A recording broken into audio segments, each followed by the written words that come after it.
wife forgot to delete her browser history. I can't believe what I found. Story by you/genuinely grim. 4:34 p.m. How to stop husband from cheating. I had only clicked on the history tab to delete the last thing I'd searched for when I noticed the entry. Hurriedly, I finished zipping up my fly and stared at it in bewilderment. Amy and I had been almost too careful. We had never so much as looked at one another in my wife's presence, let alone done anything that could have raised suspicion. There was no way she could have known what was going on, even if she had looked through my phone. With a heavy heart, I'd forced myself to delete any incriminating photos Amy sent me after I was done with them, and we had a strict call-only policy. Amy was our latest hire, and aside from being great at her job, she excelled in garnering male attention. Everyone loved her. She was strikingly beautiful and uninhibited to the point where her energy felt almost carnal, sending all morals and restraints out the window. I tried to ignore her at first, even finding excuses to go home early, but eventually, her charming giggle got the better of me too. 4:37 p.m. How much does divorce cost? Droplets of sweat sprang out on my forehead. What? Was my wife planning to divorce me? But why? There was no way she knew about Amy and me. Was there someone else? Was she planning to accuse me of infidelity, all while going at it with some lover boy she'd met at her yoga class? 4:39 p.m. Why do humans feel emotions?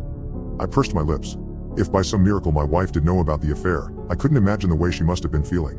I woke up late this morning and found a note on the kitchen table, saying that she didn't want to wake me and that she was out doing her Saturday errands. I almost felt compelled to call her and, oh. I flinched as a large drop of blood landed on the keyboard. What the hell? My first instinct was to look up at the ceiling. Nothing. A strong metallic smell made me come to my senses. I brushed my hand against my face. A bright red smudge sat on my palm. I stared at it, alarmed. I'd never gotten nosebleeds before, aside from the time I got hit in the face with a football in high school. My head raised, I scrambled to my feet and made a dash for the bathroom, my hands cupping my throbbing nose. Once I had managed to stop the bleeding and clean myself up, I returned to the computer. 4:44 p.m. Which part of the brain is responsible for love? This was an oddly specific search. I couldn't recall my wife ever being interested in science or biology. I checked the account logged into the browser, just in case. Perhaps this was someone else's history altogether? Or maybe we'd been hacked? No. Seemed like everything was in order. My wife's smiling face stared back at me from the login window. What was she doing searching for brain parts anyway? 4:49 p.m. What is excerebration? What was excerebration? Some kind of fancy divorce?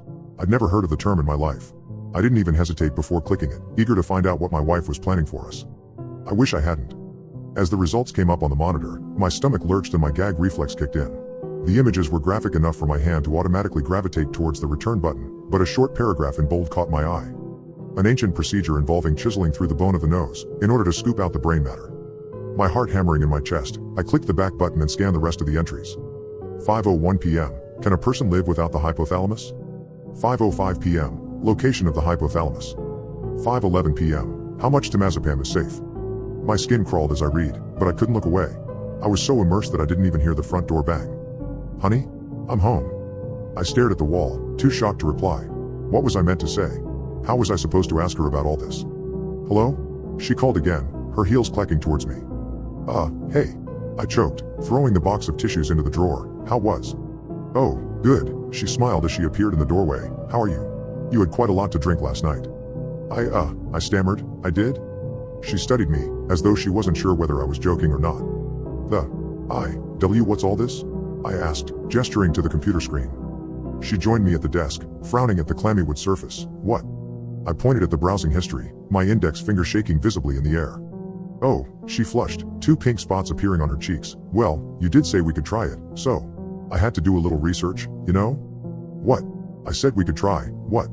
Oh, she waved her hand dismissively. The X say something. You probably know better. My blood ran cold. The excerebration. Karen, what did you do? But before she could say anything, a splash of blood landed on the carpet. And then another one. And another.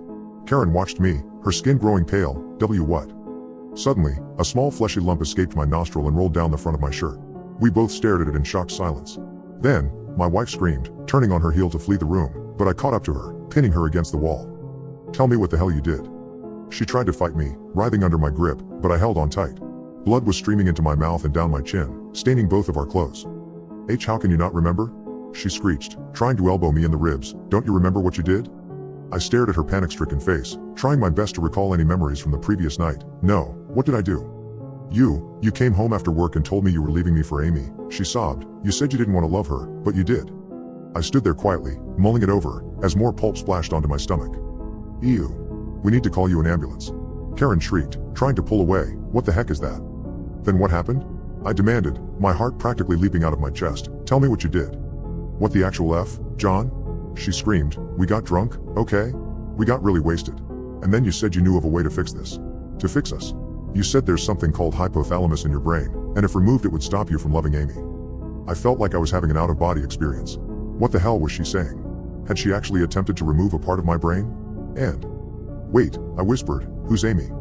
Her expression made me feel foolish for not remembering. I knew that name. Amy. It sounded so familiar, and yet I couldn't for the life of me put my finger on it. What the hell do you mean? She sounded bewildered. Amy. The girl you were cheating on me with for 6 months? I don't, I mouthed, releasing my wife and crumpling to the floor. I don't remember. Karen stared at me, her white blouse resembling a massacre, her mouth pressed into a thin line. What's happening to me? I whispered. She was silent for a moment, but I could see her eyes brimming with tears. Honey, what if I accidentally hit your hippocampus instead? What? That told me nothing. For God's sake, Karen, I'm not a damn encyclopedia. Enlighten me. What the hell is a hippocampus? Nothing could have prepared me for what she said next. Honey, she sobbed, you're a doctor. It's the memory part of your brain.